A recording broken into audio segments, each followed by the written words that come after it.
Well, I mean, there have been recently at least two high-profile robbery attempts on our armored services from the security industry. But also, we've been seeing attacks on ATMs where people have tried to break those out. Clearly, there's a desire to look for cash, large amounts of cash.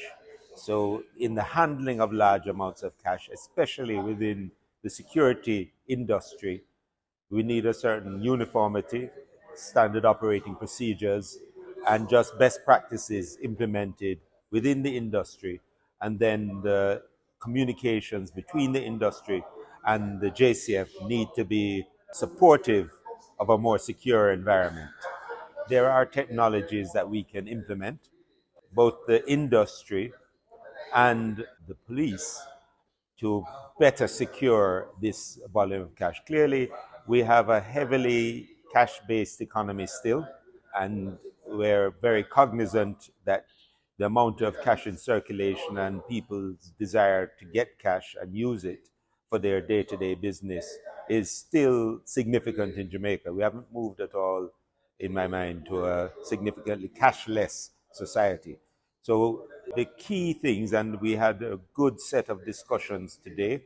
There are some key implementables that we discussed that now the industry is going to go away to suggest and come up with their own standards.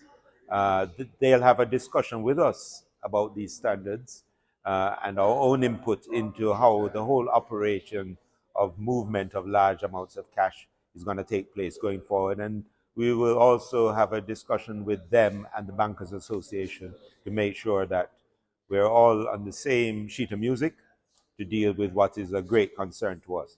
Clearly, the instant cases that were in the public over at Portmore are significant to us.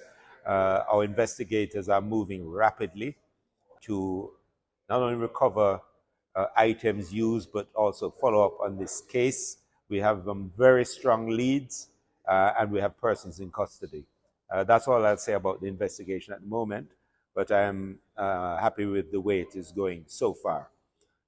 And we should have some good breakthroughs in the near future.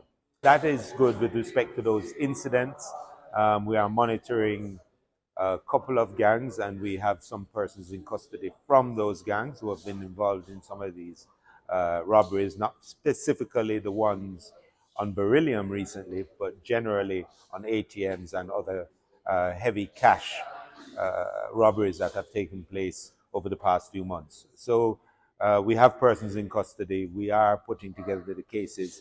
And once we implement some of the key technologies in the movement of cash, I believe that we should see the technology can cause that type of robbery to be less attractive for those who want to do it. And it would make it easier for us to catch up with them.